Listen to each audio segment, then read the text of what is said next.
So, you're both here in Paris for an homage to the Irish cinema. Is it important for both of you to make movies taking place in Ireland? And what kind of relationship do you have with your country? Go, Steve. Well, it's important that Irish movies are made, you know. One doesn't have to be in them all, and one doesn't have to only be in films about Ireland. In fact, it's rather dreary to be limited in that way. If there was a moment when there weren't Irish movies, and we've arrived at a point where there is some sort of industry, but it's very spasmodic, I think, and dependent on outside elements. You know. I don't know what my relationship with Ireland is really, so it's in a bad place at the moment.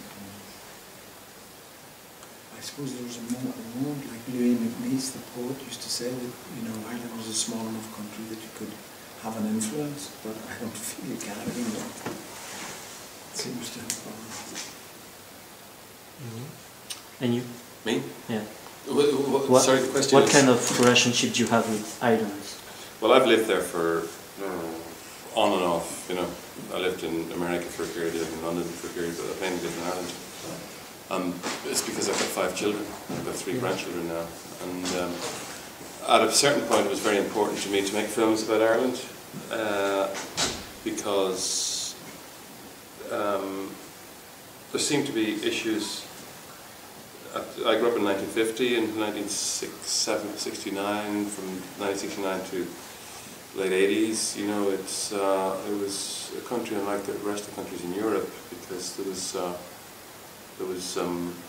was unresolved political issues that were, you know, that were led to deaths, physical deaths and violence in the country and stuff like that. So I made 3 movies about that specific issue, and I think it was very important to do that.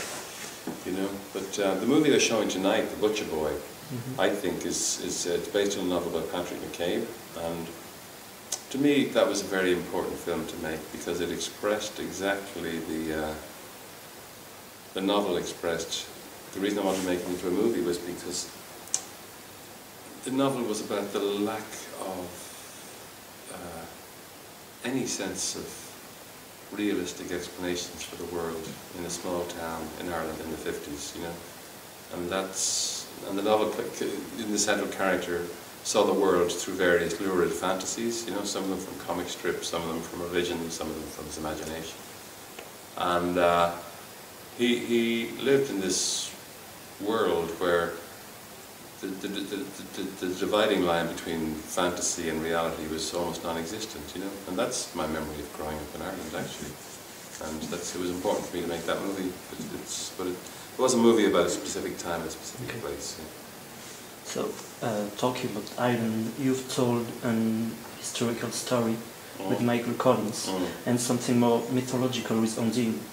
And is there any other aspect of Ireland would you like to tell?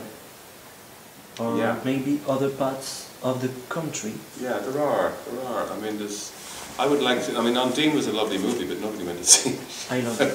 It's one of my favorite movies of all time. Thank you very much. Thank you. No, I mean, I would like to make 2 other movies that were contemporary expressions of traditional Irish folktales. You know, and I hope I will someday. You know, but my interest in working in Ireland now in the year 2013 would be more to do with that kind of thing, you know, more to do with the traditional possibilities of the Irish imagination, rather than trying to express my fury or my anger at what the place has become, you know. I mean, Ireland's in a very difficult place at the moment, you know. I know everyone says it is, but it's I don't know why the Irish population didn't react the way the population in Greece did, or the way the Italians when they elected a bloody comedian to office, you know, or tried to do that. I mean, why have Irish people been so bloody subservient and obedient? And I don't get it. You know, I don't understand it, but they have been. So it's become a grey, obedient country. It used to be like a country that was obedient to everything the Catholic Church said from Rome, now it's obedient to everything that comes out of Brussels, it seems to me. You know, so it's a strange place. It's no longer as a place, really. You know, I don't feel I'm in a placement there, do you? I feel like I'm in. I think it's better out of Dublin, you know. Okay, maybe. I think when you get. Sorry, I shouldn't. It is better when you're out of Dublin. Is it? Okay. Yeah, maybe. in West Ireland. Yeah, when you go to Sligo, you go to Donegal, it's different. But like the authoritarianism of the church has migrated to political figures who are aggressively and unpleasantly authoritarian. It's become a very not only impoverished place, it's also become very impoverished culturally. You know? That's why it's a breath of fresh air for me to come to Paris even for 24 hours. You know? But it's rather sad. I hope it will get out of that, you know, and I hope it will become a wonderful country to dream about again. Yeah. And apart from the Irish story, is there any genre of story you would like to tell? You seem to have told a lot of themes already, from big budget movie to smaller ones. Is there any kind of genre that I would like to tell? Yeah. I would love to. I'd love to make a science fiction film. Actually, I've never done that. You know. Yeah. And I would love to make a strange, messed up western, perhaps. But I've never done that either. But it's at the moment I'm just writing things that are part of. You know, that I feel they need to be written, you know what I mean? And that, you know, so I'm not on a big venture to penetrate any different genres. Okay. There is something special in Undine. The beginning of the movie is all about a legend and the stories of the Selkies. And the end is very realistic. Realistic, I know. Why did you choose to do so? And to throw kind of a fantasy away. I don't know, and in many ways I wish I hadn't. Yeah. You know what I mean? Because you know, Undine, because I see, I thought, okay, we'll tell the story of the fisherman who pulls this girl out of the net. I never thought people would believe it. You know what I mean?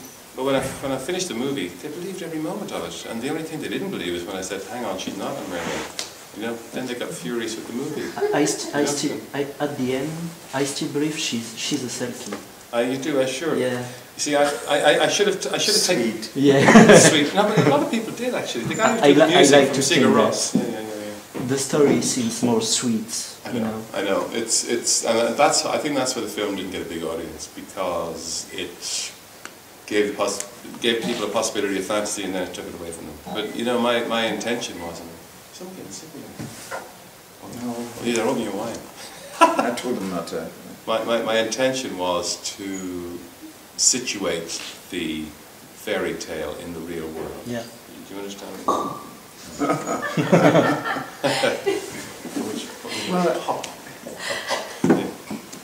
But I'm glad you liked it, because I loved it. I loved it. I do like the character he played. Yeah. You don't. Oh yes, I do. That's a good character.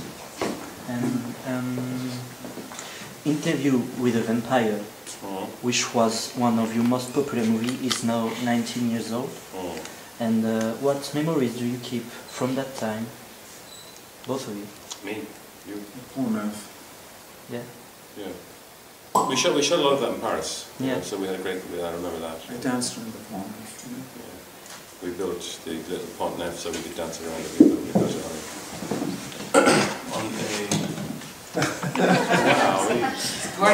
No, I know. But Stephen wants one. It's a fair read one.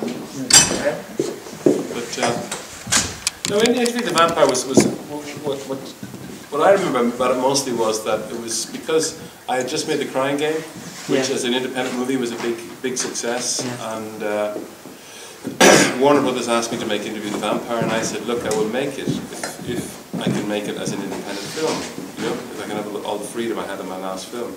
And they allowed me to do that for some strange reason. So I made this $80 million movie like it was an independent movie, and that was great. That was very unusual. It would never happen to me again. Okay, and do you still think is it still possible to make movies such as Interview with a Vampire? There is almost no CGI, and it's Actually, it's kind of for a small audience, and there is no a big cult for this movie. Do you think Hollywood would let you make this kind of movie again? Yeah, I think so. Yeah. Absolutely, they would. Yeah, yeah. If you had Tom Cruise and Brad Pitt. Of course, yeah. But Tom Cruise and Brad Pitt, you wouldn't get them in the same movie again. You know, so, yeah. For your historical movie, you choose the story of Michael Collins. Yeah. Why this part of the story of Ireland and not another, such as, I don't know, maybe the Bloody Sunday or the stories about the Celtic culture? Oh, okay, okay. The Michael Collins was a very specific. It made a very specific time. In many ways, it was an accident when it came to be made. You know, because I had written the script in 1982, and I've been trying to make it for a long time. And it just happened, a series of things cohered that enabled me to make that movie. On the one hand, I've been Interview with the Vampire, and Warner Brothers said, what else do you want to do? And I said, well, you have the script, because they own the script, you know. So the time was right for them to put a certain amount of money into it. The other thing is that, essentially Michael Collins is a film about a man who builds up an army and then tries to decommission the army and fails, you know. And there was a strange parallel between events that were happening in Ireland at the time, because there was a huge series of pressures and attempts to make the IRA and the various armed groups willingly decommission their weapons, you know, and it was a very difficult and very painful journey for everybody involved. And in a strange way, Michael Collins was a parallel to that, you know. Okay. And I saw it as a movie about violence and the uses of violence, pure and simple, you know, less about historical characters than about that issue. You know. Okay. And about the brave one, Yeah. what memories do you keep with Jodie Foster? Jodie. Yeah. Oh, her extraordinary concentration. I mean, Jodie asked me to make that film. She's the reason I made it. I didn't write it, you know, and I liked the fact that it was like a warped meditation on a woman's relationship with a weapon and its possibility of extreme violence, you know. I like that fact, and working with her she's like. You never worked with Jodie Foster, have you? No. Oh, you should. Yeah. She's got this extraordinary kind of dedication to the movie, and she totally puts herself in the director's hands. Totally, you know. It's an extraordinary experience because you know she's a very achieved woman and she's a big star. But she's very smart and she's a joy to work with. Okay. And now, well, you're back with the vampires, with Byzantium. Yes. And how was the shooting with Saoirse Ronan and Gemma Arterton? Actually, Saoirse reminds me of Jodie Foster very much. Yeah? Yeah, that laser-eyed concentration that she has, you know. Now, Saoirse is a different animal, but she's a very interesting actor, you know.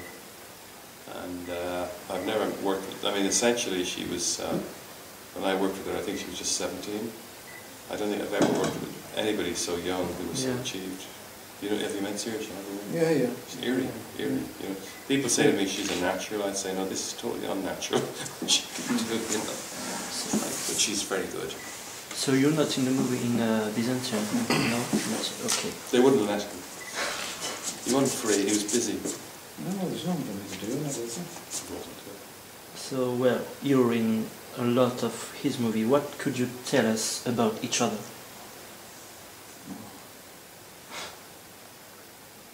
I don't know, I suppose,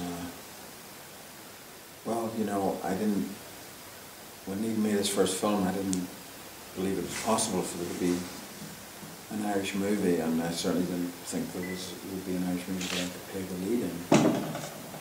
And it sort of kind of came out of nowhere. And he's been leading the whole thing, Irish film, ever since, I think. Not to diminish what other people have done.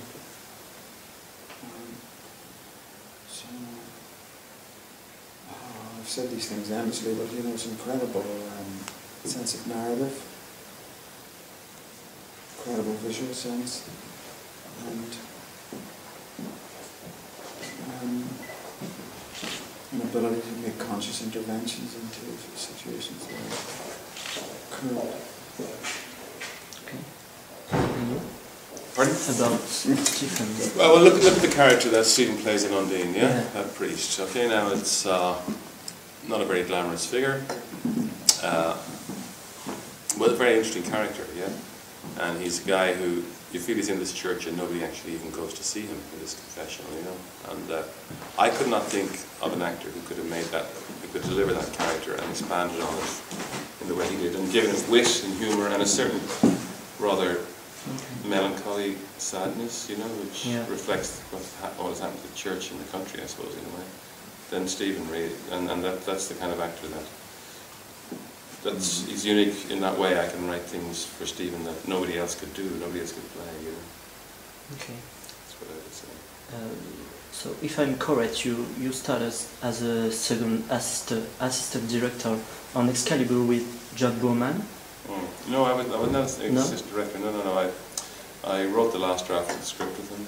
And, he was, okay. And I read that you're now working again with him on a new project called Broken Dream. That's something that we wrote before he wrote Excalibur. You wrote that was the first script I ever wrote, with him. Okay. And the movie is still alive, or?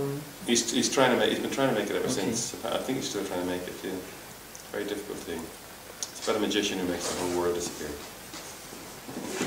So, two more questions. Would you like to try new things, both of you, such as 3D or HFR or performance capture? What's HFR? High frame rates. High frame rates? Yeah. Yeah. Would you like to make a movie in 3D? I made a movie in 3D. What'd you do? I did a thing called Underworld 4. Oh, cool. An Underworld franchise, with Kate Beckinsale. It's just slow, that's all. Yeah. And and it takes 30 minutes to change a lens. Yeah.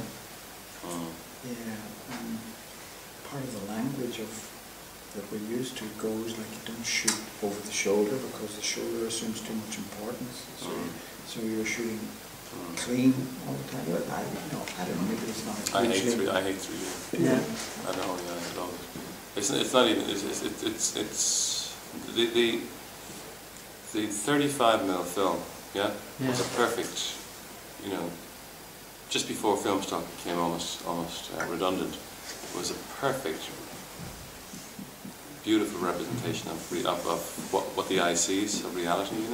We don't see things in 3D. I mean, in those 3D movies, there's a plane here, there's a plane there, and there's something like a theatrical flat here, and there's a background. And if you think of all the ingenuity and all the aesthetic kind of brilliance that went into creating the motion picture image, for it to be reduced to that, to me, is horrendous. I mean, James Cameron did something interesting with it, and I don't think Martin Scorsese did actually. But I presume he does. Yeah. I haven't seen that movie he made. He did a dance movie. I did. Anyway, I'm not a fan of 3D. Okay. Sorry. And last one,